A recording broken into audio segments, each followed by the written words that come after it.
Bonjour et bienvenue à tous. Je suis Alban, responsable de la communication à La Ruche et en charge de la programmation des conférences déjeuner. Merci à tous d'être présents ce jour en physique mais aussi à distance. Cette intervention est enregistrée pour permettre la replay à distance à couper vos micros et vos caméras pour des soucis logistiques. Pour les personnes à distance, n'hésitez pas tout au long de la conférence sur le chat à poser vos questions. Un temps d'échange sera consacré à celle-ci. Pour les personnes présentes, je vous invite à rester après la conférence pour pouvoir échanger avec les conférenciers et voir un peu plus de démonstrations. Aujourd'hui, nous avons le plaisir de recevoir Éric Damaille et Cédric Escudero, enseignants-chercheurs automaticiens à l'INSA de Lyon, qui vont nous parler des enjeux de la cybersécurité industrielle, qui s'annonce très intéressant. Bienvenue à vous et je vous laisse la parole. Bonne conférence. Merci Alban.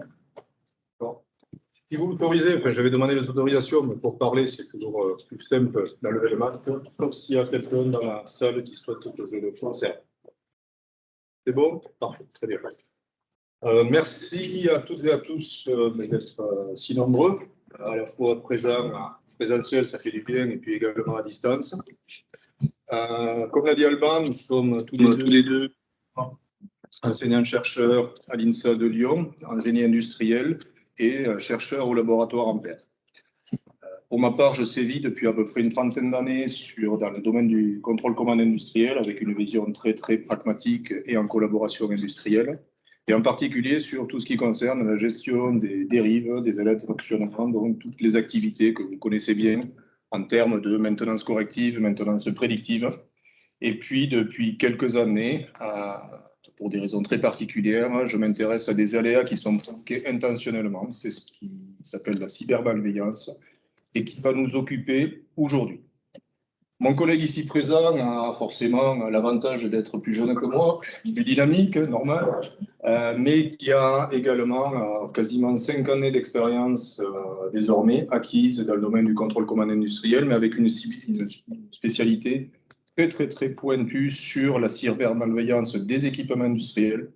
Et en particulier, on en parlera tout au long de cette conférence, une spécificité sur des attaques qui visent à faire vieillir prématurément un équipement, c'est-à-dire des attaques qui passent quasiment sous le radar pour les industriels et qui vont provoquer du correctif. Donc, voilà la spécialité de ce monsieur. Très bien. Alors, ce qui nous amène aujourd'hui à présent, c'est la cybersécurité. Alors évidemment, depuis pas mal de temps, dans les médias, tout ça, on entend parler. Nous, ce qu'on a souhaité dans cette conférence, c'est non seulement d'en parler, mais également de vous le montrer. C'est-à-dire, qu'est-ce que c'est? On va passer quelque part des croyances, des mythes, à une véritable réalité. En cela, on y reviendra, Cédric et moi, on remercie vraiment très chaleureusement La Ruche. On trouve l'objet absolument remarquable et j'y reviendrai largement dans la présentation. C'est véritablement le carrefour dans lequel on va se faire rencontrer des industriels, des fournisseurs et des experts scientifiques. Et ce n'est qu'ensemble qu'on peut arriver et qu'on arrivera quelque part à trouver des solutions pour l'industrie du futur. C'est la raison pour laquelle le triptyque de comprendre, montrer, sécuriser est bien quelque part le pilier de notre présentation.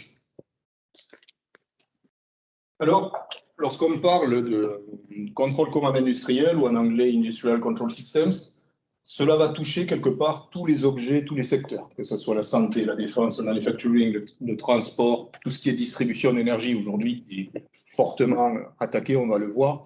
En fait, tous ces objets-là, tous ces objets physiques-là, doivent être pilotés.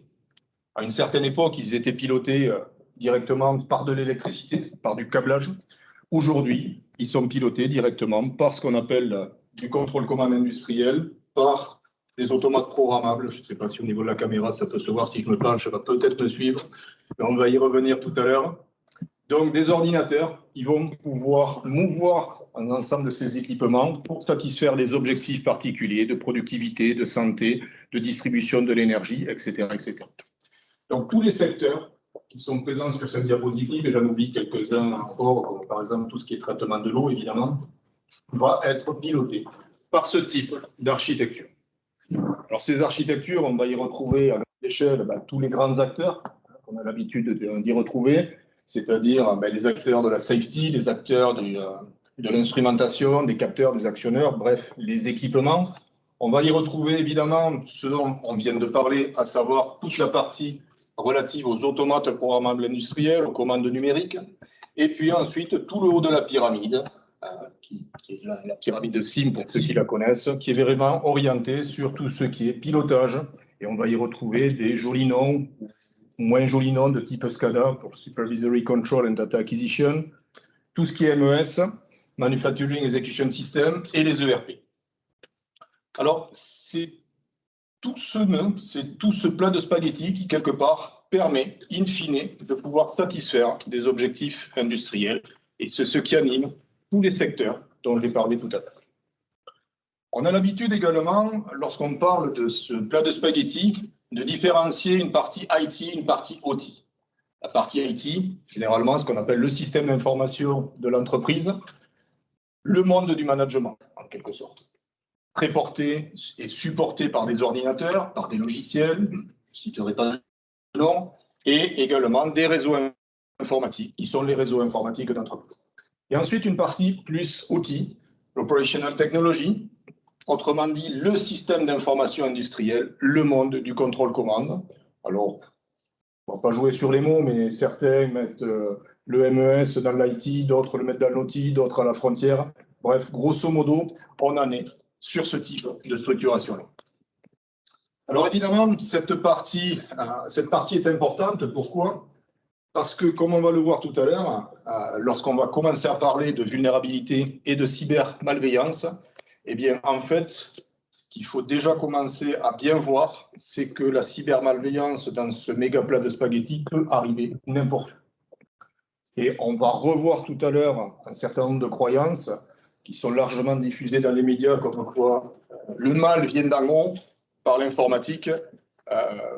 On va vous démontrer très rapidement avec Cédric que ce ne sont que des croyances, malheureusement, et que justement, la bonne compréhension de ces vulnérabilités va nous amener à des solutions.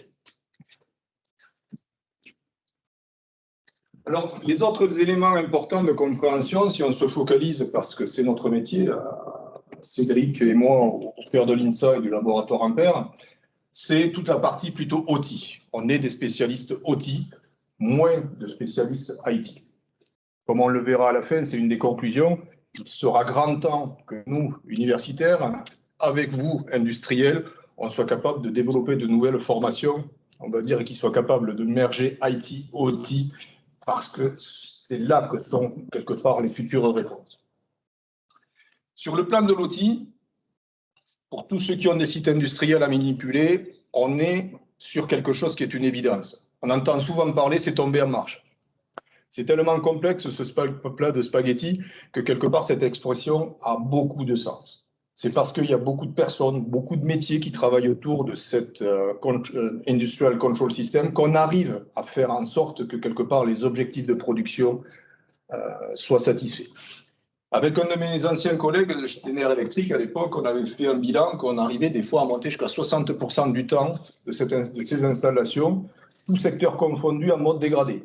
Ça ne veut pas dire que ça ne fonctionne pas, c'est-à-dire qu'on est vraiment dégradé. Derrière ces 60%, on est très très souvent en défectivité. Il y a des erreurs capteurs, des actionneurs qui tombent en panne, etc., etc. Et plus le site industriel est important, plus de toute façon on a des maintenances qui vont être présentes. Les causes sont multiples, elles peuvent venir d'une défectivité des capteurs, des actionneurs, on peut même avoir des problèmes de communication nativement, on peut avoir des problèmes également au niveau des défectivités liées à une matière première qui a été commandée et qui n'est pas la bonne, on peut avoir des erreurs dans les procédures qui sont parfois pas totalement respectées dans les maintenances, etc. etc. Et tout ceci constitue à la fois un environnement incertain, complexe, et où la performance reste fragile. On est toujours sur la sellette pour maintenir justement cette performance. Et effectivement, aujourd'hui, le cœur et les grandes batailles, mais vous pouvez m'arrêter si je me trompe, elles se portent sur réduire le correctif pour faire en sorte de maximiser la disponibilité de ces installations.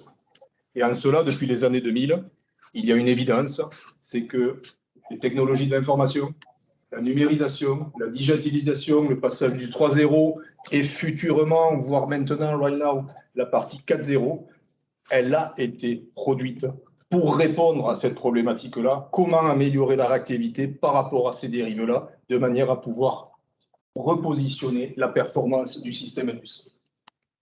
Alors évidemment, tout ça c'est très bien, mais le mais, vous le voyez arriver, il est d'une évidence notable, c'est que l'architecture de contrôle-commande industriel présente désormais des vulnérabilités. Pourquoi? Pour la simple et bonne raison qu'elle a été conçue pour la performance, elle a été conçue pour produire, jamais, jamais, jamais pour pouvoir répondre à des problèmes de cybermalveillance.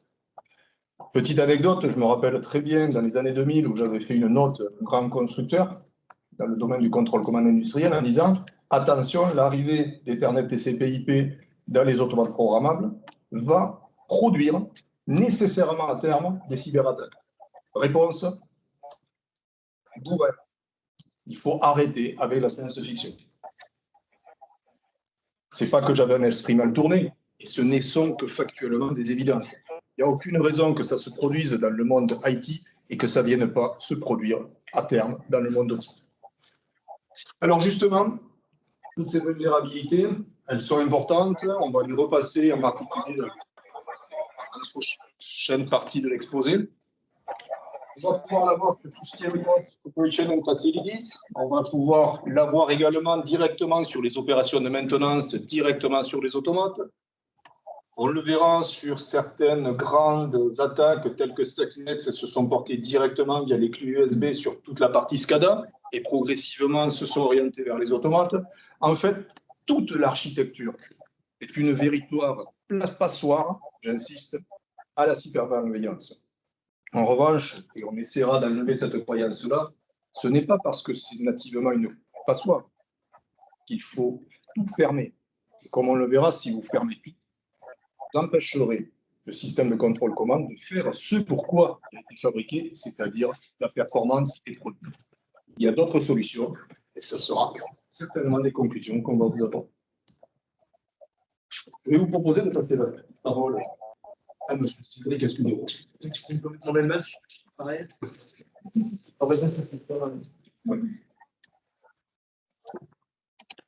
Alors, on a un rapport de Carotti de 2020 qui fait état du nombre de vulnérabilités révélées en 2019 chaque secteur d'activité des ICS. Donc, on en retrouve dans la défense, malheureusement, dans le transport, un certain nombre dans les produits chimiques, dans les systèmes de traitement et de distribution d'eau. Donc, on verra que beaucoup d'attaques portent sur ces systèmes-là.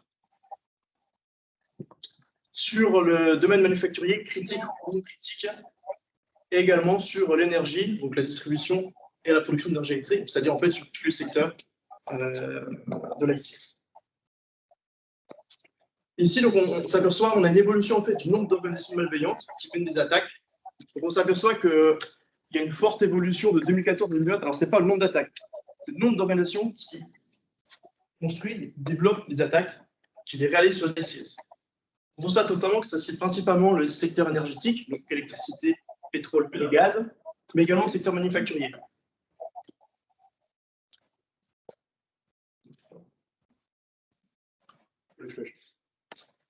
Un truc, là. Moi j'ai Windows, je n'ai pas Mac. Ça me fait les autres. Alors on a essayé de vous.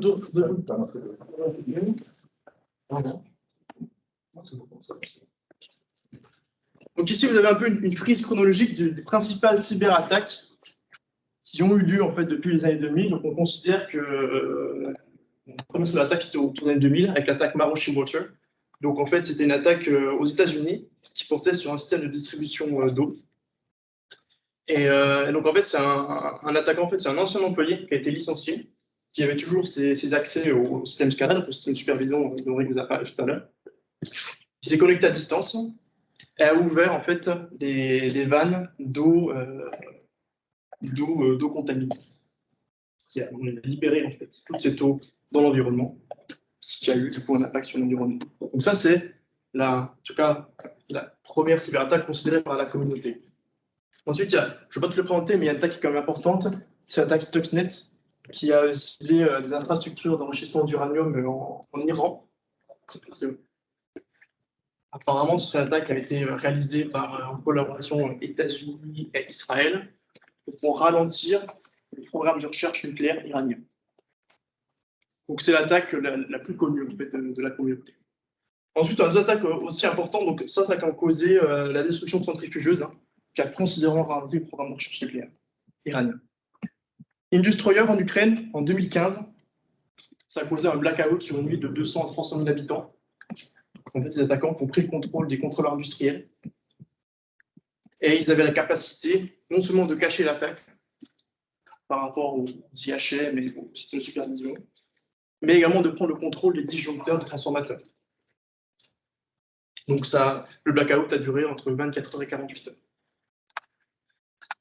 Et puis plus récemment, aux États-Unis, en février dernier, sur un système de traitement d'eau, donc en Floride, un attaquant qui a pris le contrôle du SCADA et qui a largement, quand je dis largement, c'est vraiment largement, augmenté les consignes. Alors en fait, traitement d'eau, ils injectent, je ne suis pas un spécialiste de traitement d'eau, mais ils injectent des produits chimiques pour pouvoir traiter l'eau. Et il a augmenté de 10 000 fois, les consignes dans ce fluoride. Donc cette attaque-là, bien sûr, a été détectée directement. Et puis tout récemment, sur le même site que l'attaque en 2010, donc un pas de chance, les Iraniens, une attaque qui portait du coup sur une sous-station électrique qui alimentait en fait le site en infrastructure d'enrichissement d'uranium. Donc là, pour le moment, on n'a pas trop d'informations, ça date d'il y a un mois, donc c'est vraiment tout récent. Et normalement, c'est une attaque qui a été perpétrée par Israël.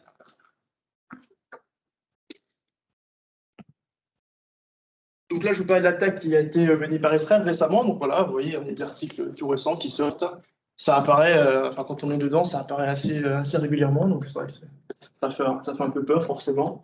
Et en fait, on s'aperçoit qu'il y a quand même beaucoup d'attaques qui sont lancées en fait, par des États. Alors, non pas pour mener des destructions, mais c'est principalement pour ralentir des progrès technologiques. Donc là, on a à gauche Israël contre l'Iran, et puis à droite, vous avez la Chine contre l'Australie. Bon, c'est la politique, on ne va pas rentrer en détail.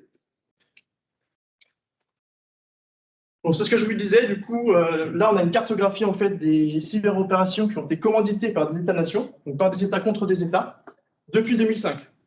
Donc, plus le cercle est grand, vous voyez ici, plus le cercle est grand, plus il y a d'opérations qui sont commanditées. Et donc, vous verrez également qu'il y a quand même certains pays qui commanditent beaucoup de cyberopérations. Donc, on a un rapport de l'ANSSI qui présente en fait les différentes conséquences des cyberattaques sur les systèmes de contrôle commande industriel, donc les AICS. Donc, ils en ont recensé 5 principales. Donc, des dommages matériels ou corporels, c'est-à-dire un attaquant qui vient prendre le contrôle du système physique, donc directement fait des actionneurs, et vient piloter par exemple un robot. Alors, il peut soit endommager le robot, rimer dans le meilleur des cas, si je peux me permettre, dans le pire des cas, porter atteinte à la vie des opérateurs sur place. Perte de chiffre d'affaires. Alors ça, c'est principalement dû à des interruptions de production. Je pense que vous avez tous entendu, on entend très souvent parler des attaques type ransomware. Des attaques qui viennent en fait chiffrer les fichiers qu'il y a sur les stations d'ingénierie des opérateurs sur site. Et donc forcément, on n'a plus accès à l'autre matériel, donc on ne peut plus produire. Donc ça entraîne des arrêts et donc la perte de chiffre d'affaires. Donc ça c'est pour ransomware, mais toutes les attaques qui portent également sur la commande des actionnaires, à partir du moment où c'est que l'attaque on prend la commande de l'actionnaire, on n'est plus en mesure d'assurer la production. Donc on est perdu de chiffre d'affaires. Les impacts sur l'environnement, je vous ai parlé tout à l'heure de l'attaque Marashi-Water, bon voilà, ça crée des impacts sur l'environnement. Vol de données, donc tout ce qui est secret de fabrication. Donc l'attaquant va venir chercher à récupérer par exemple le secret d'un recette de Coca-Cola, par exemple. Et puis toute la partie dégradation de l'image de l'entreprise. Donc je ne sais pas si vous vous rappelez, mais fin 2017, il y a eu l'affaire le lait Lactalis. Alors c'était pas une cyberattaque, en tout cas par ma connaissance. Mais on voit bien les répercussions que ça peut avoir lorsqu'il y a des problèmes dans la chaîne de production. Le Lactalis, ça a causé comme une perte du chiffre d'affaires de l'entreprise sur l'année suivante. Donc on peut s'imaginer des attaques qui viennent dégrader l'image et l'intégrité d'un système de production pour induire une perte de confiance du consommateur et donc faire chuter, alors dans le meilleur des cas, le chiffre d'affaires, dans le pire des cas, peut-être causer même la faillite d'entreprise. Donc ça, c'est côté ANSSI. Nous, on a essayé par-dessus ça d'essayer de vous expliquer le lien entre OT et IT, en fait, sur ce qu'il y a un réel lien, comme je disais tout à l'heure, Eric. Tout ce qui est dommage ou intérêt, c'est plutôt des attaques type OT, puisqu'en fait, c'est un attaquant qui vient directement prendre la commande du système physique. Tout ce qui attaque sur la perte de chiffre d'affaires, donc c'est interruption de la production, c'est IT, comme le ransomware, ça c'est de l'IT.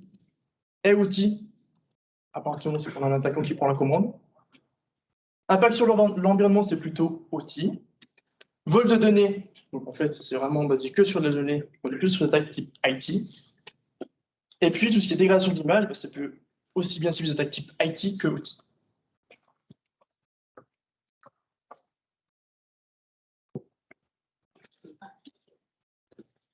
Merci Cédric. Donc par rapport à ça, effectivement, donc l'ANSSI, si vous ne connaissez pas, c'est l'Agence nationale de la sécurité des systèmes d'information. J'y reviendrai un petit peu plus tard derrière parce qu'il y a des documents précieux sur lesquels qui font référence quelque part sur la sécurisation des systèmes et des industriels d'entreprise. Et par rapport à ça, effectivement, et en représentant l'ICS de manière un petit peu différente, on s'est intéressé avec Cédric sur cette classification qu'on a faite IT-OT à revérifier et reproduire quelque part ici les points de vulnérabilité que vous voyez apparaître en rouge. Alors effectivement, quand on parlait de croyances tout à l'heure, dès le début de mon exposé, on était clairement sur les croyances, c'est que les intrusions se produisent. Alors, c'est une évidence que toute entreprise, et malheureusement il y en a encore aujourd'hui beaucoup, je ne citerai pas le site qui permet d'y avoir accès, il en existe un malheureusement qui nous permet de le voir quelque part, de répertorier les entreprises dont le contrôle commande apparaît depuis la toile. Donc effectivement, c'est comme quand on est chez soi, si jamais vous laissez les clés sur la porte ou la porte grande ouverte, vous maximisez le risque de vous faire cambrioler, il n'y a pas de doute là-dessus. Donc il y a des bonnes pratiques quand même à assumer et à assurer pour éviter tous ces aspects-là. Il y en a d'autres qu'on a implanté du... Mais il n'en demeure pas moins que quoi qu'il se passe, l'introduction de clés USB, la notion de bonne hygiène informatique, est-ce qu'elle est maîtrisée dans les entreprises? Vrai, faux, bon, j'aurais tendance à dire que malheureusement, on ne peut pas garantir un parfait respect de l'hygiène des clés USB à l'entreprise. Vous avez également le fait, comme on l'a vu tout à l'heure, que l'ICS tombe en marche grâce à tout le personnel et toutes les abeilles de la ruche qui travaillent autour de ce process industriel pour le maintenir, pour le régler, pour faire face aux situations de dérive. Et forcément, on intervient avec des ordinateurs portables directement branchés, soit sur le réseau, soit directement auprès des automates, sans se poser la question, mais finalement, le réglage que je fais, le programme que je charge sur mon automate, est-ce que sur mon ordinateur, j'ai un virus ou pas? Est-ce qu'on se pose ce type de questions-là? En tout cas, si j'étais attaquant, je ciblerais typiquement ce type de métier. Jusqu'à faire de l'injection de code directement sur les automates. Vous le verrez dans la démonstration, c'est ce que nous avons en partie réalisé avec Cédric, de l'injection de code qui nous permet de démultiplier quelque part les conséquences de l'attaque. Donc au-delà de ça, on a tracé un tableau qui est loin d'être complet, ce n'était pas l'objectif de viser l'objectivité ici, mais c'était d'avoir vraiment les croyances, comme quoi, par exemple, si vous allez sur les sites des CERT, ils vous donnent toutes les vulnérabilités que l'on trouve sur l'ensemble des contrôleurs que vous avez dans vos entreprises, on aurait tendance à dire, de toute façon, il y a des firmware, on va les patcher, tout va aller bien. Qui va prendre la responsabilité de faire un arrêt de production, de patcher son automate, de le remettre en marche et de garantir que ça va repartir comme avant? Personne. Est-ce que c'est fait? Je n'en suis pas si sûr. Hygiène informatique, on en a parlé. Les cyberattaques proviennent d'Internet, on en a parlé également. Et attention également, la grosse tendance à ultra-sécuriser, on en a parlé au tout début, l'ultra-sécurisation va aller contre le sens de la performance. Et bien souvent, et je l'ai vu dans de très nombreuses entreprises, dès que l'ultra-sécurisation arrive avec des follow your wall de la crypto, systématiquement, on a les personnels de l'OT qui débranchent. Pour deux raisons. c'est tombé en panne. Il faut trouver des coupables. Ça, c'est nouveau, on débranche. Ou alors, réellement, ça ralentit quelque part ma productivité. Ça m'empêche de travailler. C'est débranché. Est-ce que ce sont les bonnes solutions? Si c'est débranché, peut-être pas. Donc, beaucoup de croyances, mais bien tenir en compte de la réalité du terrain. Alors, forcément, les apports de la digitalisation progressive de l'industrie sont indéniables. Ils sont précieux. C'est eux qui nous amènent quelque part une meilleure maîtrise de notre qualité de production, qui nous amènent quelque part à améliorer la performance sans cesse. Et quelque part, on s'aperçoit aujourd'hui que c'est d'autant de vulnérabilité qu'on est en train de créer. Peut-on revenir en arrière? Est-on prêt à revenir avec des carrioles et des chevaux? Est-on prêt à se passer de la régulation de vitesse dans l'automobile, de revenir à la poignée du lève-glace? Est-ce qu'on est prêt à ça? Visiblement, non. Alors, que faire? Aujourd'hui, notre conviction avec Cédric, on va vous en parler dans la suite, ce n'est simplement, il ne faut pas en avoir peur. Ça devient une hypothèse de travail. Et dans cette hypothèse de travail, vous avez la naissance, et on assiste à la naissance d'une nouvelle cause de dérive. Il y avait les causes naturelles. Il y a une nouvelle cause désormais. C'est la cause de la malveillance. Tout le challenge, et on va le voir, ça va être de pouvoir la détecter, de savoir, de faire la part des choses. Est-ce que ma chute de performance est liée à quelque chose de naturel ou quelque chose de surnaturel? Et donc, c'est tous les éléments sur lesquels on va pouvoir discuter par la suite. Alors, par rapport à ça, ici, sur Lyon, on bénéficie d'un cadre qui est absolument extraordinaire. Alors, je vous rassure, et je rassure le public, je n'ai pas reçu de chèque de la part de la ruche pour pouvoir dire ça. Ce n'est pas une croyance, c'est une réalité.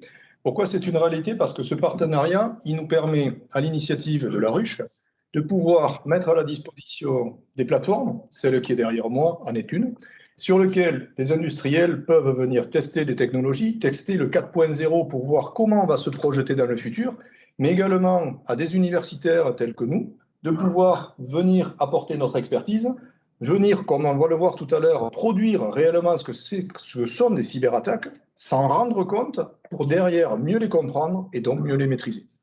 Et donc un grand, énorme merci à la ruche pour ce travail que vous faites. Donc ici, on va s'en servir de preuve pour mieux comprendre. Et ce carrefour-là va nous permettre de construire l'industrie du futur. Alors Cédric, je te passe la parole. Ça marche. Alors du coup, ici, vous avez un banc. Alors bien évidemment, c'est bien moins important, bien moins imposant qu'une vraie ligne de production, mais disons que c'est une ligne de production en format réduit. Donc l'objectif de ce banc, en fait, c'est quoi? C'est vous avez des pièces. Voici le type de pièces qu'on a.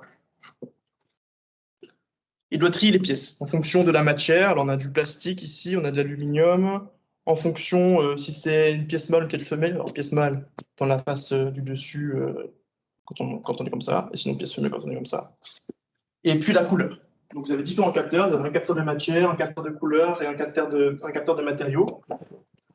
Et puis en fonction de ce qu'on demande de trier, si on veut trier une pièce noire, une pièce blanche, une pièce aluminium, mâle, femelle, etc. Eh bien, si la pièce est bonne, elle sera éjectée dans le compartiment pièce OK, ici. Elle part dans le compartiment pièce OK. Sinon, elle sera éjectée dans le compartiment pièce pas OK. Voilà le principe du banc. Donc, on a travaillé avec Eric sur ce banc. On a cherché en fait, à développer des cyberattaques sur ce banc. Donc, ça s'est déroulé en 4 grandes étapes.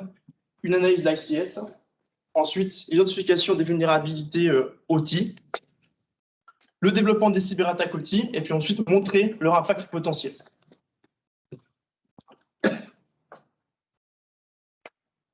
Donc ici, vous avez l'architecture de l'ICS. Donc il faut que je retenir qu'en fait, il y a 3 automates. On a un TSX57, un M340 et un S7300. Et puis, tous ces automates-là communiquent au travers d'un réseau Modbus. Et ici, on a le Scala. D'accord? Donc physiquement, c'est quoi? Ici, on a le Scala. Et les 3 automates sont ici. Ici, ici et ici. Je ne sais pas si on le voit à la caméra. Et nous, on s'intéressait à mener des attaques que sur l'automate M340. Qu'est-ce qu'on peut faire en ciblant que cet automate-là? Bien évidemment, pour étendre l'analyse, on a réalisé ça en 2 jours avec Eric, donc on s'est focalisé que sur le 340, on pourrait étendre ça sur le Scala, sur le C300, sur le T657. Et donc, on a développé un module de cyberattaque, que vous voyez ici, qui est connecté au réseau Modbus. Ce module de cyberattaque, il est où? C'est ce petit module-là. Je pense sur la caméra, j'imagine. Donc, il est relié au réseau Modbus sur le switch en question. Il y a quoi dans ce module-là? C'est tout bête, hein. Il y a une carte Arduino et un shield Ethernet. Voilà. Ça coûte combien, Camille? 100 € environ, c'est ça? Voilà, 100 €, puis on n'a pas forcément trouvé moins cher, parce qu'on peut encore diminuer les coûts largement. Les attaques qu'on a réalisées, donc d'abord, une config d'adresse MAC pour l'usurpation d'identité. Le module cyberattaque soit admis sur le réseau. L'injection de fausses données, donc directement sur le réseau Modbus, on a communiqué avec l'API, l'automate M340, et également une attaque d'injection de code, on en parlera un peu plus tard. Et l'objectif, c'est quoi? C'est la prise de contrôle de l'automate M340 pour réaliser des attaques. Donc, voici les différents scénarios d'attaque qu'on a réalisés. Alors, on s'est arrêté, pour être honnête, on s'est arrêté à 9 cyberattaques ou cyberattaques. Pourquoi? Parce qu'on n'avait qu'un clavier avec 10 touches, quoi. Voilà. On aurait pu en réaliser, puis on a fait ça en 2 jours. Hein. Enfin, 2 jours, puis après 2 jours de programmation du boîtier. Donc, on s'est arrêté à là. Donc, on a essayé de réaliser des attaques de différents types qui portent soit sur la commande des actionneurs, soit sur la gestion et le suivi de production, soit sur bloquer les actions qui sont émises depuis le Scala. Et alors simplement, je voulais préciser que, effectivement, là, on a réalisé un certain nombre d'attaques. Comme l'a dit Cédric, on aurait pu en pousser davantage. En revanche, ne pas en déduire, parce que ce serait une erreur que, quelque part, le nombre de vulnérabilités sur cette installation est grand. Pourquoi je dis ça? Parce que ça fait partie des croyances. Il ne faut pas oublier pourquoi l'ICS a été fait. Il a été fait pour pouvoir produire et performer. Derrière ça, on a tout simplement, les automates sont des ordinateurs sur lesquels on a mis des programmes. Vous le voyez tous les jours, vous patchez tous les jours avec des mises à jour d'antivirus, et le zero day, vous l'avez toujours. Donc, ce que l'on veut dire par là, c'est que, quelque part, les attaques qu'on a pu faire, elles ne sont pas basées sur des vulnérabilités. Parce qu'en fait, il n'y a pas de vulnérabilité. Cet ICS, il est open. Il est open parce qu'il doit garantir de la reconfigurabilité. Il doit garantir aux équipes de maintenance de pouvoir se connecter pour pouvoir faire des réglages, etc., etc. De par ce fait-là, de toute façon, toute installation est nativement open. Donc, en étant open, derrière, on va dire que les attaques peuvent être quasiment de l'ordre infini. Et quoi qu'il se passe, même si vous allez vouloir patcher quelque chose, le zero day, vous l'aurez toujours. C'est-à-dire que nous, attaquants, et rappelez-vous la diapositive qu'on a passée, les gens qui font des attaques ont les moyens. À partir du moment où on a des moyens, l'ingénierie nous permet de toute façon de faire à peu près ce que l'on veut. Donc rentrer dans la course permanente là-dessus, c'est de la course où on perd et on va perdre de l'énergie. Donc j'en reviens à mon propos. Ne pas croire ici que les vulnérabilités sont importantes sur ce banc. On pourra en trouver d'autres, hein, et sur n'importe quel site industriel sur lequel on est intervenu, on en trouve à l'appel. Ce ne sont pas des vulnérabilités. Voilà, c'est simplement pour clarifier ce discours-là.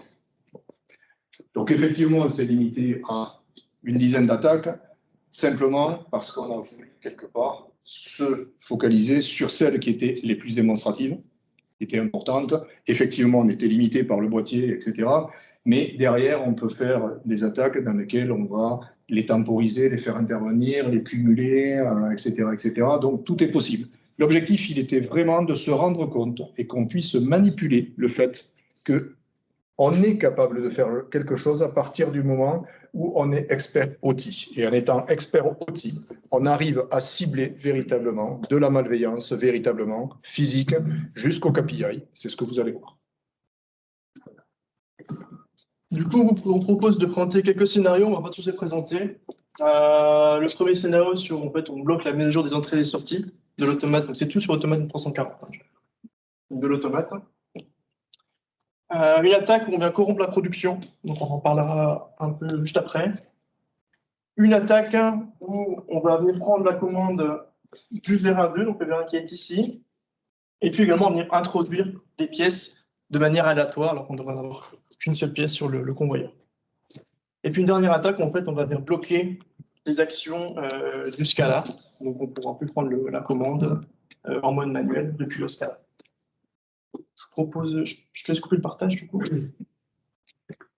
C'est bon, t'as repris. Hein.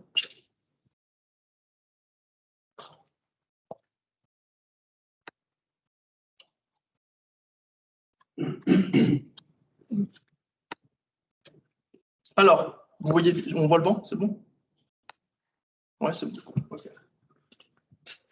Donc, tout d'abord, pour fonctionner le banc, il faut déjà sélectionner une recette. Alors, supposons qu'on veut produire par exemple, des pièces noires. Vous avez le visuel, je pense, on va essayer de faire en sorte que ce soit visible à distance. Sachant que la production de pièces noires, c'est pièces noires mâles. Tout d'abord, on va venir charger le dépileur. On va mettre des pièces noires, des pièces blanches et des pièces noires. On va dire qu'on veut faire des pièces noires, donc c'est une numéro de recette 2. On va dire qu'on va en produire 10, comme ça on aura de la marge. C'est parti.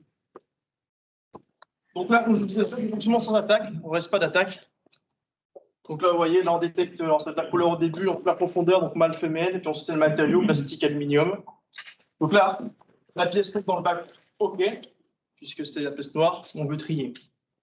Donc on va arriver à la pièce blanche, bien évidemment, elle sera éjectée dans le bac non OK. Donc là, on ne reste pas d'attaque. Là, il y aurait une attaque. Première attaque, on bloque les actions, enfin on bloque la mise à jour des entrées-sorties d'automate 340. Je me suis trompé de touche, désolé. Il y a beaucoup de touches. C'est l'effet des mots. Donc voilà, là on a les attaques. Vous voyez, plus rien ne se passe. Si vous allez voir l'automate, il est bien en run, mais il n'y a plus aucune mise à jour des entrées et des sorties. Donc il ne connaît plus l'état des capteurs et il n'envoie plus de commandes aux actionneurs. On va venir annuler l'attaque, c'est reparti. Alors évidemment, là-dessus, on va s'amuser à jouer sur cette corde sensible, de le faire durer pendant 10 secondes, et plus rien pendant un an, voire pendant un an. Et puis le relancer avec des moments différents de la journée. Et je peux vous assurer que si on prenait la chaîne de développement du constructeur, tout va bien. Votre programme se déroule parfaitement. Donc là, c'est une injection de code. Grosso modo, a coûté même pas une ligne d'écriture.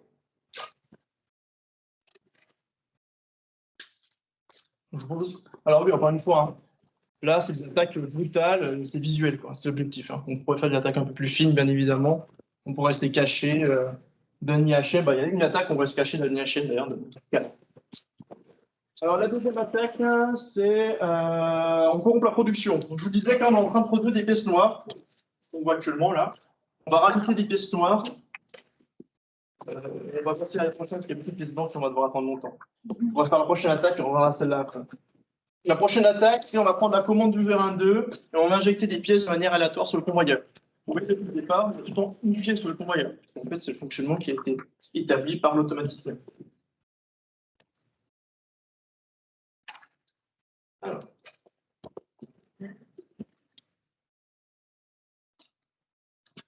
Regardez le vérin 2. Voilà, typiquement. Donc là, qu'est-ce qui se passe? On a le vérin 2 qui monte, qui descend, qui monte, qui descend. Donc déjà, c'est pas normal, bien évidemment. Ça fait lire de manière prématurée le vérin 2. En fait, on vient ouvrir le distributeur automatique. Donc, c'est souvent anormal. Et puis, au-delà de ça, on peut venir rajouter des pièces. Alors, tous ces attaques-là, bien évidemment, peuvent être menés en parallèle. Hein. Là, on les appuie séparément pour le fonctionnement. on peut venir rajouter des pièces à notre guide sur le convoyeur.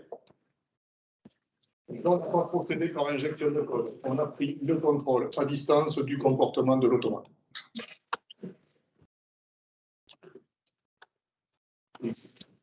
Loin, les panneaux loin, vous ne le verrez pas.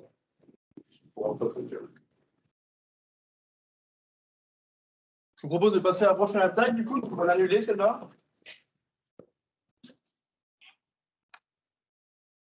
Donc là, c'est bon, on est reparti sur la production normale sans attaque. Hein, donc là, le système tourne. On est toujours en production de pièces noires, du coup, en cours de tri. On va rajouter des pièces noires et la prochaine attaque, c'est quoi? On accorde la production. Donc cette attaque-là, elle consiste en quoi? Elle consiste à faire en sorte que toutes les pièces soient éjectées, même les boss. Donc là, actuellement, c'est une pièce noire qui est en train de passer. Donc normalement, elle va tomber dans le bac pièce bonne. Oui. On va lancer l'attaque. C'est 5. Alors, non seulement ça vient éjecter aucune pièce, donc ça vient éjecter toutes les pièces, en fait, qu'elles soient bonnes ou mauvaises, mais en plus, on vient modifier les indicateurs de performance dans suite production. Typiquement, modifier le taux de rebut. Et donc, alors ça peut venir sur de quoi? Soit notre problème capteur, soit notre problème web from capteur. En gros, Les pièces noires, elles sont sorties. En gros, on est capable également de tromper l'ennemi facilement. C'est-à-dire que sur le terrain, on est capable de produire un comportement qui n'est pas celui souhaité, tout en étant sur les parties SCADA et la partie MES, en faisant croire que tout va bien.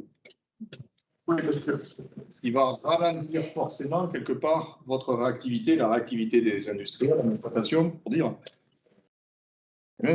fait, tous mes KPI sont bons, mais le client n'est pas livré. C'est problème.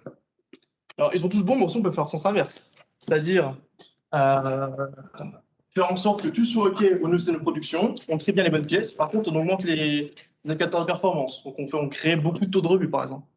Et puis de manière ponctuelle, une fois par jour, ou une fois par mois. Là, je vais remettre des pièces, je n'ai pas le temps d'en remettre du coup. Donc là, j'annule l'attaque.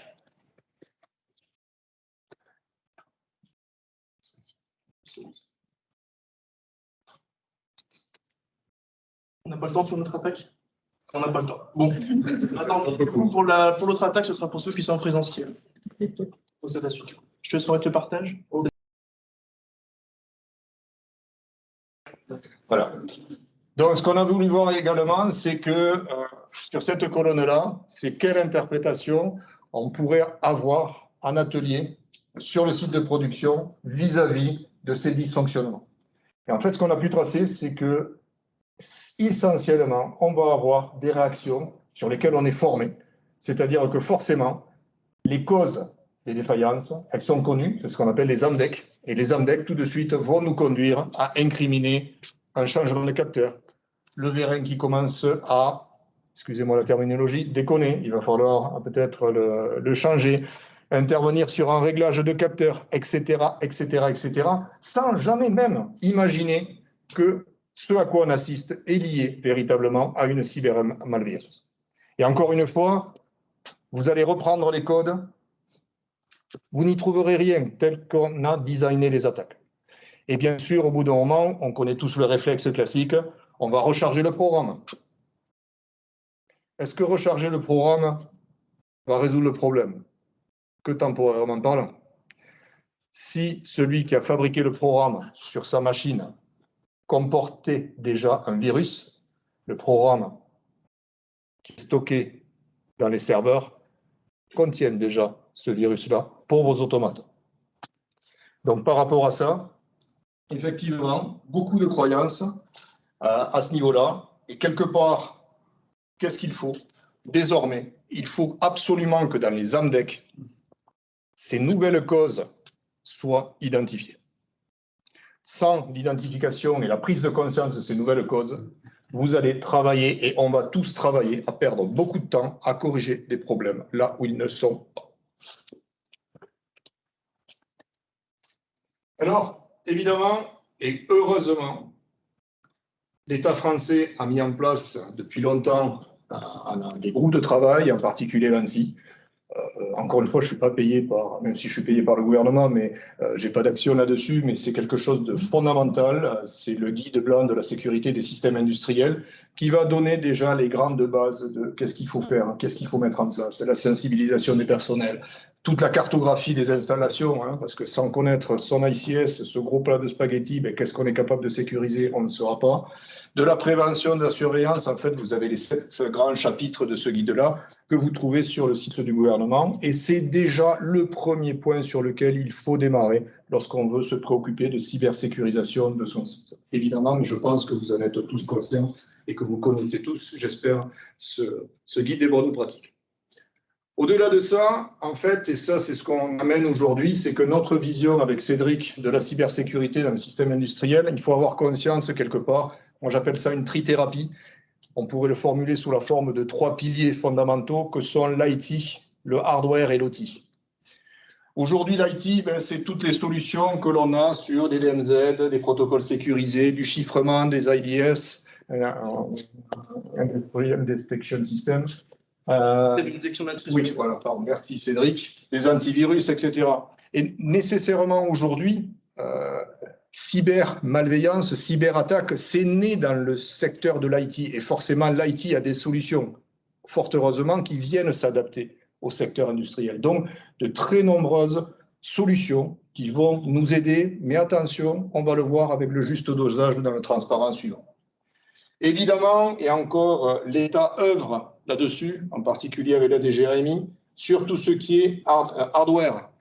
Si vous achetez des automates, des contrôleurs industriels qui embarquent déjà en natif dans le composant électronique des fonctions cachées, je ne citerai pas ce qui s'est passé avec une certaine marque asiatique d'ordinateurs il y a quelque temps, forcément, vous pouvez mettre tous les antivirus que vous voulez. Si jamais le hardware abrite des fonctions cachées, ça va moins bien marcher. Ça, c'est clair, comme dirait Bourvil en son temps.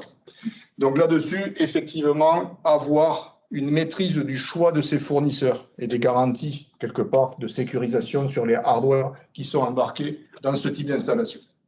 Et puis le troisième pilier qui, aujourd'hui, reste à développer, et nous y œuvrons tous les jours avec Cédric, c'est, et pas que nous, au niveau international, on en reparlera à la fin de cet exposé, il y a toute une communauté qui travaille là-dessus, c'est d'avoir une approche véritablement dédiée au type pour pouvoir repérer ce que vous avez vu, pour pouvoir le détecter, aider les opérateurs en maintenance à faire à la part entre qu'est-ce que c'est qui est naturel, qu'est-ce qui est de l'ordre de la malveillance.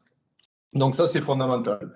Donc sur des méthodes basées véritablement sur des corrélations entre les lois physiques d'évolution, de ce que vous avez vu derrière moi, mais également la façon dont on va les piloter. Voilà. Des choses relativement simples, à titre d'exemple, quand vous prenez votre voiture et que vous allez faire une petite course automobile du côté de Champs-Rousse, du côté de Grenoble, la route est bien fermée pour que vous puissiez faire de la vitesse. Si arrivé dans une épingle, votre voiture commence à accélérer, et vous empêche de tourner à gauche ou pour prendre l'épingle, vous pouvez tout de suite vous dire qu'il y a quelque chose de pas normal.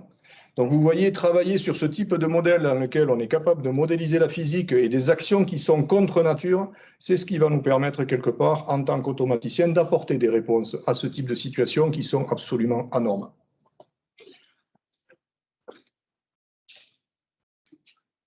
Alors, je vous parlais tout à l'heure de juste dosage. J'aime bien cette photographie. Si vous prenez un ICS qui est fait pour de la performance, de la productivité, on est dans le cadre de la Ferrari. C'est conçu pour la performance. Évidemment, on va éviter de laisser les clés dessus. Lorsqu'on a arrêté un feu rouge, on va bien fermer les portes pour éviter le carjacking, etc., etc.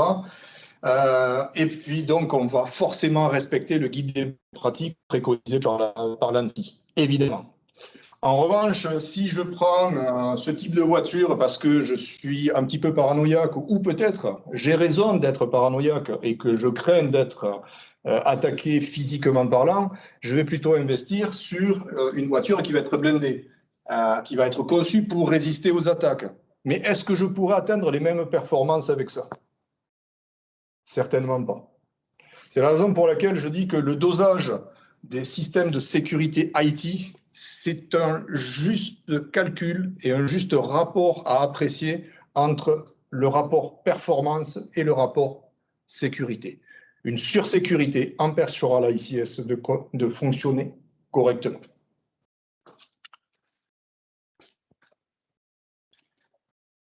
Alors, quelles sont les solutions que nous, on préconise? Les solutions que l'on préconise sont basées quelque part sur l'image de vous ouvrez un magasin de luxe avec, ou pas de luxe, hein, dans lequel vous embauchez des vendeurs pour vendre des bijoux, de la marchandise, etc. La performance de vos vendeurs, si vous leur demandez en plus de surveiller éventuellement de vol, va être forcément réduite. Ils ne seront pas directement liés aux clients. En revanche, si vous voulez accroître la performance de vos vendeurs, qu'est-ce que vous êtes et garantir quelque part et minimiser le vol, on va embaucher des vigiles, dont le rôle extrême va être là, surveiller, sécuriser, minimiser le vol, tout en garantissant la performance des autres collaborateurs. Et c'est vers ça que Cédric et moi et toute une communauté s'orientons, c'est-à-dire laissons l'architecture ICS performante, reconfigurable, maintenable, et aller vers le 4.0, avec des réseaux dédiés à la performance industrielle, et à côté, construisons une architecture parallèle, elle, ultra sécurisée, qui va permettre de surveiller, tel un vigile le fait dans un magasin, que ici, tout va bien, de manière à pouvoir remonter à la fois de la détection, de la prévention, du diagnostic. Est-ce que ceci provient d'une attaque ou est-ce que ceci provient d'une défaillance naturelle? Et pour faire cela, eh bien, en fait, il faut s'intéresser à la data. On parle beaucoup d'IoT, on parle beaucoup de data aujourd'hui. La data is key of performance, évidemment. Mais regardez bien, la data aujourd'hui, elle est prélevée plutôt dans ces niveaux-là, entre le SCADA, voire éventuellement les automates. Mais vous l'avez vu, on vient attaquer les automates. Donc l'automate est capable de raconter n'importe quoi. Est-ce que ceci, vous l'avez vu? Donc, il faut aller prélever la data au plus bas niveau, là où on maximise la confiance, là où c'est ostentatoire d'avoir un cyberattaquant qui doit se rendre sur le site pour aller bricoler des signaux analogiques qui sont à 24 volts, 40, etc. Acquérir la data de manière non intrusive, il ne faut pas empêcher le site de fonctionner, c'est absolument pas le cas. Mais s'il n'y a qu'à cet endroit-là qu'on peut avoir la richesse d'avoir de la confiance dans cette donnée-là. Il faut également prévenir et protéger l'intégrité physique de vos équipements, donc faire en sorte qu'il y ait des sortes presque de disjoncteurs qui soient capables de couper quelque chose qui n'est absolument pas normal. Et c'est sur cette richesse-là que derrière nous, on développe des modèles de corrélation, d'analyse qui nous permettent, ici à chacun des niveaux, de dire jusque-là ça va, jusque-là ça va, jusque-là ça va, jusque-là ça va. Et en interrogeant toute cette structure-là à différents niveaux, on est capable de produire des scores et de dire là, il y a quelque chose qui ne va pas du tout. Là, on a une signature qui nous dit que il y a des choses quand même qui sont relativement curieuses. Et en fait, c'est vers ça que notre équipe, c'est vers là que nous allons pour pouvoir aider quelque part les entreprises à se développer. Il faut rebondir. Eric vous disait que sur ces niveaux-là, la donnée elle peut être compromise. Aujourd'hui, ce que fait l'attaquant, il va vraiment se placer sur l'automate. L'automate qui est où ici? C'est par là, ici. Et il vient modifier les données que vous remontez. Et c'est comme ça qu'il fait pour cacher les attaques. Stuxnet, Industroyer, toutes ces attaques-là, c'est dans le même procédé. On passe sur l'automate, on vient commander les actionneurs. Stuxnet, c'est les vitesses de rotation centrifugeuses. Industroyer, c'est les disjoncteurs des transformateurs. Et puis derrière, on vient partager les données différentes de la réalité. Et donc au-dessus, tout est OK. Pire que ça, au-dessus, tout est OK. Et en plus, si vous voulez prendre le contrôle, vous ne pouvez même plus. Voilà pourquoi Eric et moi, on dit qu'il faut prendre la donnée du terrain, la donnée brute, où il y a le moins de risques de compromission possible, hormis mener des attaques physiques directement sur le système physique. Alors, pour respecter le timing qui nous a été donné, il ne nous reste plus que 2 minutes. Nous vous proposons de conclure cet exposé. Notre conclusion, elle est simple. Ne prenez pas ça comme étant ces chercheurs ont voulu provoquer la panique. C'est absolument pas du tout le cas.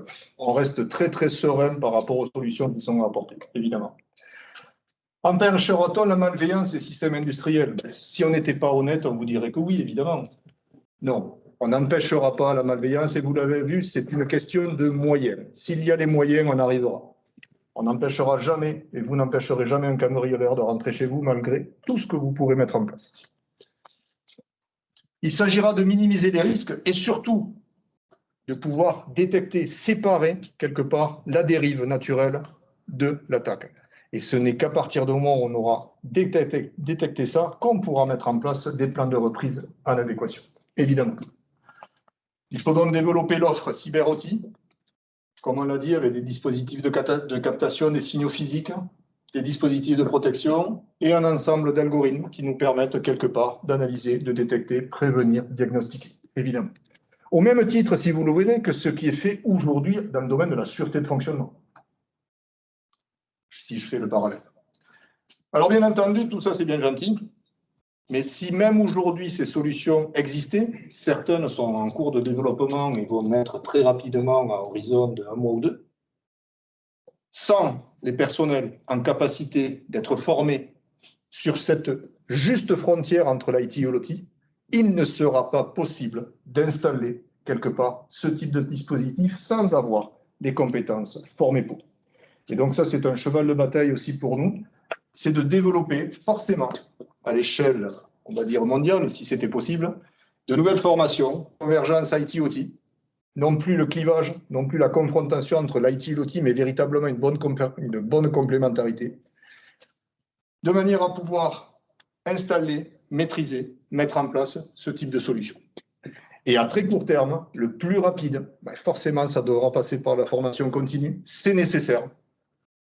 Parce que mettre en place de véritables formations de techniciens et d'ingénieurs là-dedans, on sait très bien que ça prend du temps. Et la mise sur le marché de ces nouveaux produits, si je parle de produits, va prendre nécessairement du temps. Voilà. Nous avons terminé notre exposé. Ah oui, une petite... C'était pas terminé. Quasiment.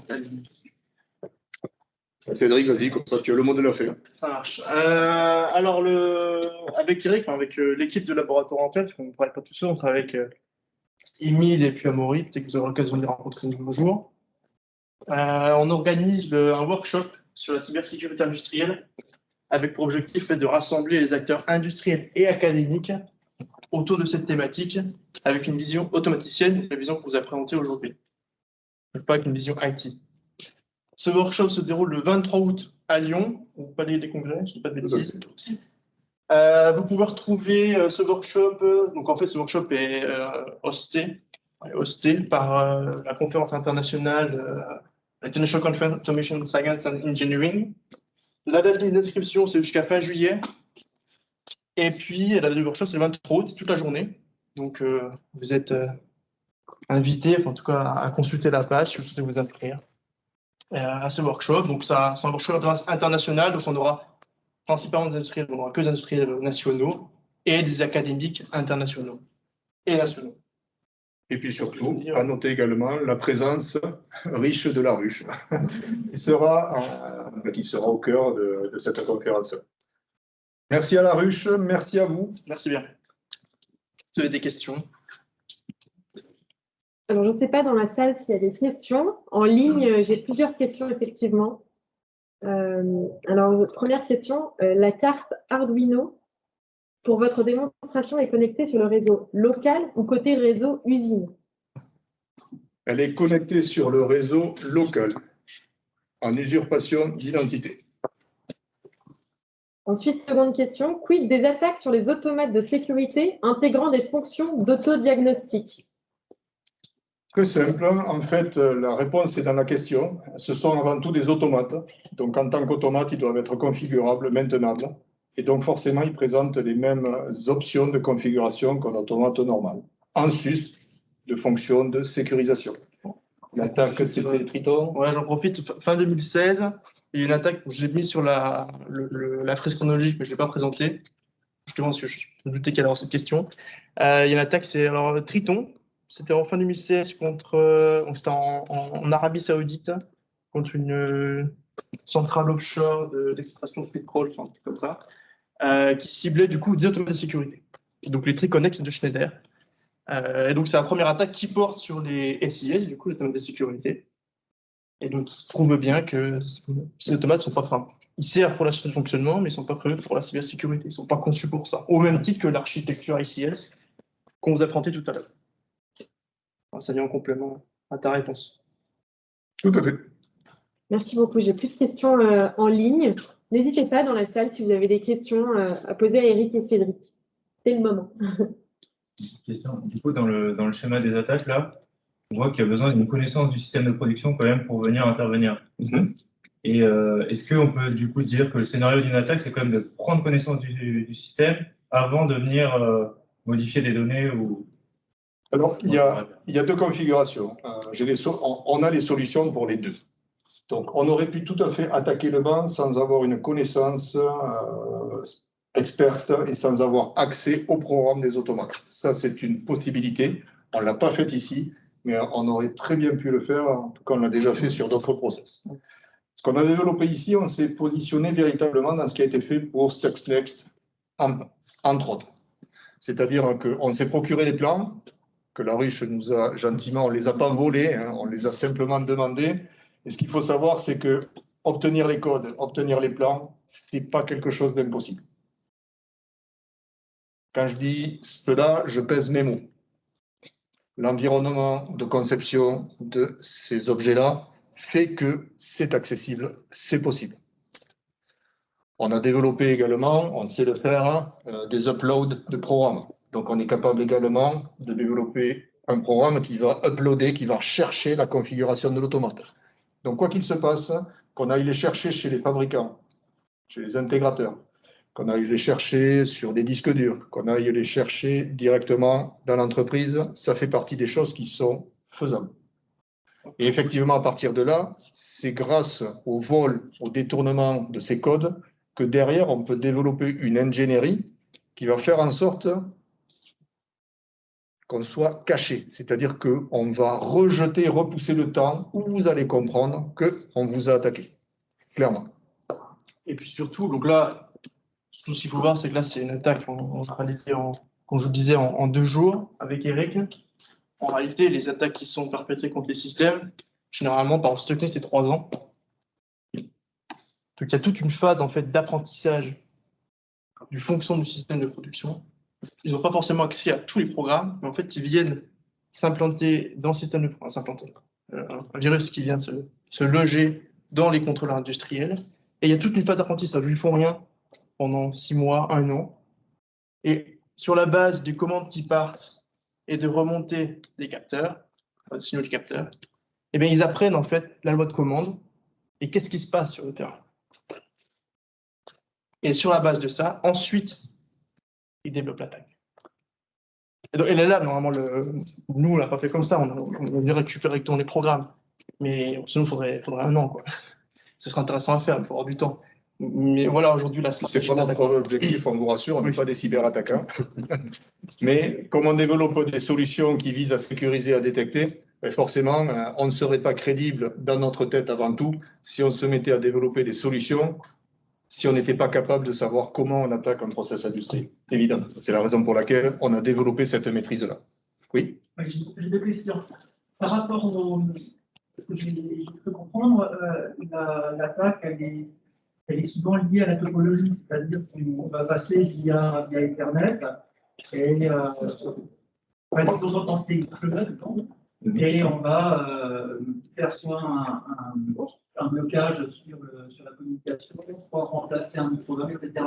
Est-ce qu'il y a des réseaux industriels basés sur Ethernet qui sont plus ou moins sensibles à Profinet, et Ethernet, etc. Il y en a qui sont effectivement plus sensibles que d'autres. On va dire que si jamais on revenait au 3.0, ce serait, et comme disait Guillaume Poupard de l'ANSSI, si on revenait même à de la logique câblée, on n'aurait plus de problème. Donc effectivement, si on était sur les protocoles, comme c'était le cas il y a un certain temps, très propriétaires, ben forcément, ça augmente quelque part la difficulté de l'attaquant d'avoir quelque part des connaissances sur du Profinet, du Profibus, sur du Fipway, sur etc., de l'Asie, etc., etc. Donc ça, forcément, ça va augmenter la difficulté. Maintenant, est-ce que ça va l'empêcher? Encore une fois, vous l'empêcherez C'est un petit peu, je prends toujours cette image-là. Moi, j'ai acheté une canne pour bloquer le volant. Ça empêche quoi?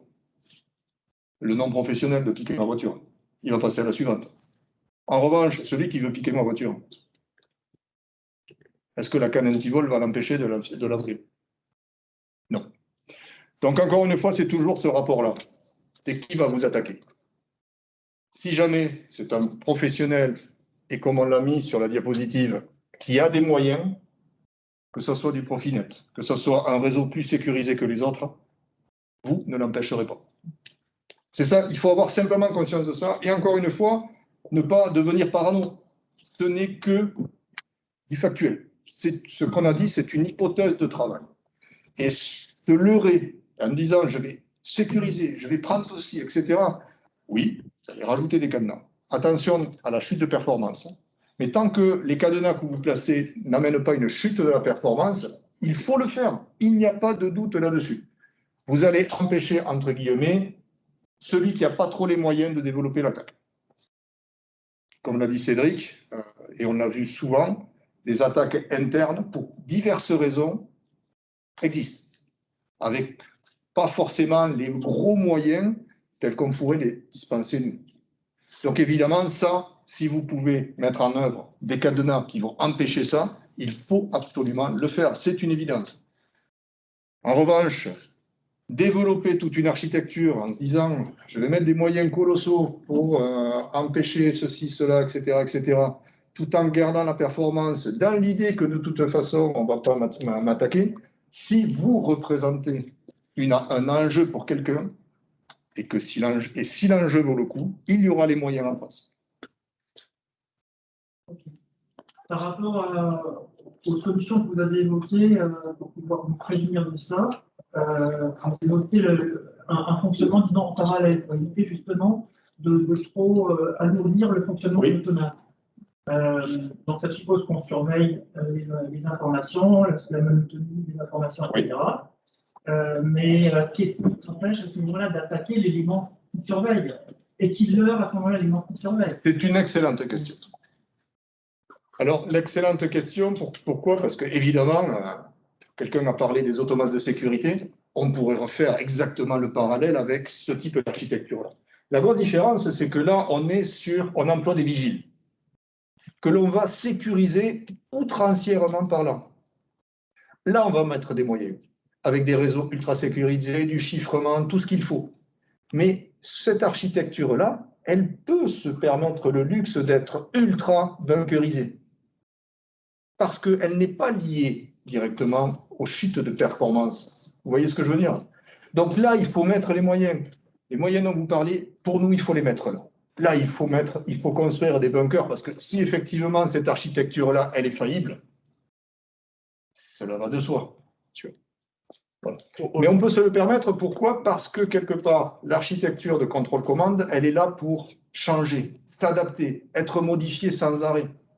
Alors que l'architecture de surveillance, elle n'a pas à bouger.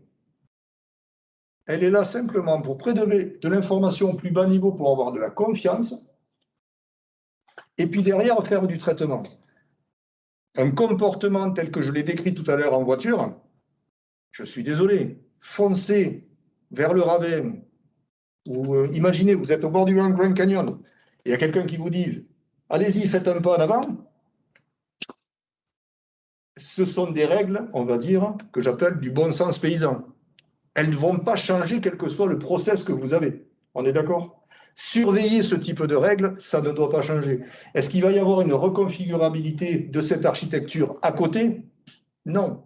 Est-ce qu'on doit prendre le contrôle à distance? Non. On vient mettre et graver dans le marbre un certain nombre de règles pour détecter justement les incohérences de type je fais un pas dans le précipice. Alors pour rebondir aussi, c'est que cette architecture-là, aujourd'hui, la problématique qu'on a, c'est les attaques qui sont longues dans le temps. C'est-à-dire ça va devenir des petites dérives.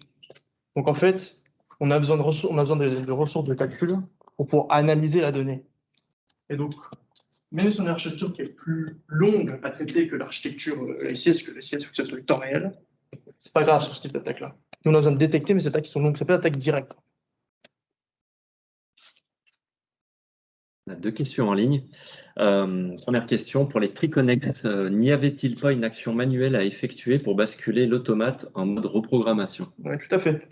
Alors sur cette attaque-là, alors faut voir les rapports. Alors je crois que c'est Langner qui a fait les rapports sur l'attaque. Ils se sont aperçus en fait que la clé de reprogrammation, elle était dans le mode reprogrammation. Alors je ne sais plus si on a des coups d'analyse, je sais pas. On parlait de l'hygiène. La croyance c'est qu'il y a une vraie hygiène dans ce système-là. En réalité, très souvent, qu'est-ce qu'on constate? Moi, je travaillais sur les tunnels avant. Vous allez sur les tunnels, vous avez les armoires, hein. Les armoires avec l'automate. Vous allez là-bas, généralement la clé, elle est où? Elle se trouve sur l'armoire. C'est triste à dire, mais c'est la réalité, quoi. Vous prenez la clé, vous pouvez directement vous brancher l'automate. Donc, très probablement, je n'ai pas lu la suite du rapport, mais très probablement qu'ils se sont rendus compte que, en fait, ils laissaient probablement la clé en mode reprogrammation, comme ce qu'on fait par exemple avec les mots de passe sur l'automate. Tu pourras en parler peut-être tout à l'heure, mais bonne journée. Aujourd'hui, c'est ça, une des problématiques. C'est pour ça qu'on vous disait qu'il faut suivre d'abord l'ANSSI, le guide de l'ANSSI, qui vous donne du coup toutes ces bonnes pratiques. Donc du coup, pour avoir plus d'informations sur la clé de programmation, peut-être consulter le rapport, parce que je n'ai pas lu la suite du rapport, ce qui est sorti récemment. Ok. Deuxième question.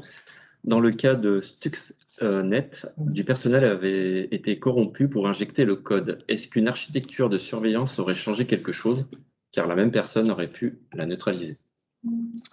Alors absolument pas, puisque cette architecture de type vigile, en tout cas, telle que nous on l'a décrit, mais ça, c'est pas notre spécificité, parce qu'il faudrait faire d'autres types de détection, n'est pas faite pour détecter l'intrusion. Elle est là pour détecter quelque part l'intentionnalité de nuire. Et donc, quelque part, détecter un comportement anormal de cette architecture SIS. On n'a pas vocation, et tel que, en tout cas, nos travaux, tels qu'on les mène aujourd'hui, n'ont pas vocation de faire de la détection d'intrusion d'une clé USB ou de détection d'un personnel qui agit de manière malveillante. Ce n'est pas du tout cet objectif-là. L'objectif, il est clair.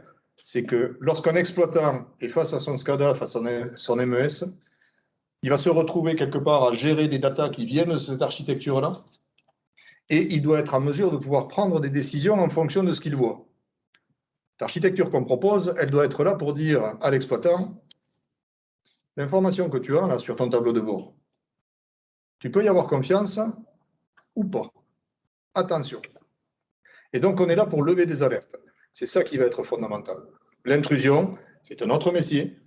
C'est plutôt nos collègues IT qui vont pouvoir s'occuper de cette partie-là. Et je le rappelle, la cybersécurité et son traitement, il ne faut pas oublier le triptyque et le trépied sur lequel on s'appuie. L'IT, l'OT, le hardware. S'il en manque un, vous voyez que ça tombe. En Israël, j'ai rencontré une startup, Teammates, qui produisait une simulation. Vous parliez tout à l'heure du temps nécessaire à acquérir la donnée et qui crée une simulation, un fake de l'architecture, une sorte de gigantesque honeypot. Est-ce que vous pourriez dire quelque chose là-dessus en relation avec la partie vigile? La simulation post d'un environnement qui n'existe pas pour perdre l'attaquant. Alors honnêtement, moi j'ai jamais vu en application, du coup je suis pas trop à même pour en parler. Effectivement c'est plus une partie éthique, c'est plus de ça, peut-être tu pourras. Alors effectivement, c'est une intellectuellement parlant, c'est quelque chose que je trouve assez génial. Et effectivement, qui va permettre pour de résoudre des problèmes pour certains cyberattaquants. C'est-à-dire qu'effectivement, ce pot de miel, quelque part, les cyberattaquants qui sont pas peut-être, qui n'ont pas les moyens, vont y tomber dedans. Et ça, c'est très bien à mettre en place. C'est parfait. Tout ce qui va permettre, quelque part, de sécuriser sans faire baisser les performances, ce sont tous des moyens d'action qu'il faut arriver à développer. En revanche, encore une fois, le cyberattaquant qui a les moyens d'eux, est-ce que vous croyez qu'il va se faire avoir par le honeypot? Et moi, j'ai du mal. Je pense que ici, si jamais il y avait eu un honeypot, je pense qu'avec Cédric, on l'aurait trouvé. C'est intéressant de l'implémenter. Oui, ce serait intéressant de voir si on est capable de jouer avec cet honeypot. Voilà. Mais est-ce qu'il faut le mettre en place, ce type de solution? S'il y a quelqu'un qui me fabrique des cadenas ultra sécurisés pour ma maison, est-ce que je veux me passer de ce cadenas-là si je pense pouvoir être attaqué? Évidemment que je veux le mettre, le cadenas. Donc, moi, oui, j'ai plutôt un avis très positif sur ce type de techno. Oui. Tout à l'heure, vous avez parlé de la sécurité versus la performance versus le danger. Oui. Il y a deux choses. Hein. Quel est le moyen qu'on met en fait de danger en fonction de l'entreprise que l'on est dedans ou les enjeux par rapport à la performance? Est-ce qu'on a des abats ou des retours d'expérience qui arrivent aujourd'hui parce qu'en fait, il y a toujours la guerre entre les entreprises, entre l'opérationnel et puis les membres de la sécurité. Et donc, voilà, c'est ce qu'on a en disant voilà, tel contexte manufacturier par rapport aux enjeux de risque ou par rapport à la performance, bah, ça se situe plutôt là en termes de moyens. Je suis en totale synergie avec vous là-dessus. Malheureusement, en tout cas à ma connaissance, je n'ai pas connaissance de ce type d'attaque. Et je pense qu'il serait pertinent, quelque part, d'arriver à pouvoir formaliser ça, coucher sur le papier, parce que derrière, construire une nouvelle architecture, c'est un coût. Il faut la maîtriser. Et quelque part, ça répond à quel enjeu? Si l'enjeu ne vaut pas la chandelle, on ne va pas déployer des millions d'euros pour pouvoir mettre en place quelque chose en parallèle qui ne vaut pas le coup. Donc oui, ça serait particulièrement intéressant, je pense, de pouvoir mettre à la disposition ce type d'attaque des industriels. Comment le faire? Avec qui, etc. C'est une excellente question. Ça reste un sujet à construire. Oui. Alors, c'est l'un des intérêts en fait, du workshop. On a un topic là-dessus sur le retour des intégrateurs sur les solutions qu'ils ont déjà implémentées. Et parce que ça, c'est ce qu'on s'est vite aperçu. On s'est vite aperçu, bon, d'une part, dans l'académie, on fait des choses, mais aujourd'hui, il y a quand même un gap entre l'industrie et les méthodes qu'on développe. Et puis aujourd'hui, les méthodes qui existent, ben, est-ce qu'elles sont pertinentes? Exactement ce que vous dites. Est-ce que c'est pertinente? Est-ce qu'en fait, les implémentes, et en fait, du coup, ça contraint trop le système et débranche tout? Et ben, c'est une des questions qu'on va aborder, un des topics principaux du workshop, le 23 août. L'idée qu'on a eue, c'est ce qu'on vit aujourd'hui à la ruche, c'est d'avoir quelque part sa transposition à l'échelle internationale. C'est-à-dire avoir connaissance. Est-ce que tous les industriels ont connaissance de la cybersécurité? Oui, non. Comment on atteint ensemble quelque part au niveau de connaissance qui va bien? Comment on enlève les croyances? Comment on revient sur du terrain? On est sur du factuel. Derrière, quelles sont aujourd'hui les solutions sur le marché? Est-ce qu'il en existe? Est-ce qu'il y a les capacités de les mettre en œuvre? Est-ce qu'il y a la maîtrise de ça? Quelles sont les futures solutions qui vont arriver? Au niveau académique, l'académie au niveau international en est où? Est-ce qu'elle est complètement dans le cloud, perchée à 3000? Je me tire une balle dans le pied, là, en tant que chercheur. Pas tant que ça, rassurez-vous.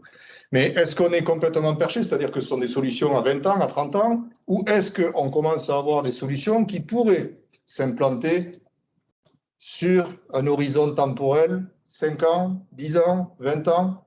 Tout ça, il faut le construire ensemble. Mais quelque part, si on ne se réunit pas, si jamais l'académique, l'industriel, les fournisseurs de solutions ne se réunissent pas, aujourd'hui, le plat de spaghettis, il va se faire, il va y avoir de gros soucis. Et encore une fois, une croyance, certes, du terrorisme, ça existe, mais je pense que vous aurez compris derrière notre propos que derrière, il y avait un business model. Voilà. Donc derrière un business model, il y a des enjeux commerciaux colossaux, et on sait très bien que dans le futur, c'est ce qui nous attend. Voilà. Comment on se réunit pour pouvoir trouver les bonnes solutions adaptées à la problématique industrielle, et pas l'inverse. Pour faire le lien avec l'industrie 4.0, vous parliez de la nécessité de remonter des informations au bas niveau, oui, qui ne proviennent pas de l'automate directement. C'est ce que l'on essaie de mettre en place de plus en plus souvent avec l'industrie 4.0, en remontant par des voies Y sur la E-Link, par exemple, les informations pour faire du dashboarding, la maintenance prédictive, tout à fait, etc. La même voie peut également être utilisée pour gérer ces parties de sécurité, ou il faut en mettre encore une en plus en parallèle? Alors, c'est une bonne question, puisque effectivement les solutions à IO-Link se développent à ce niveau-là. Maintenant, la question qu'il faut voir, c'est qu'aujourd'hui, ce type d'installation permet de remonter sur un réseau industriel, donc celui de l'ICS, des data pour l'ICS.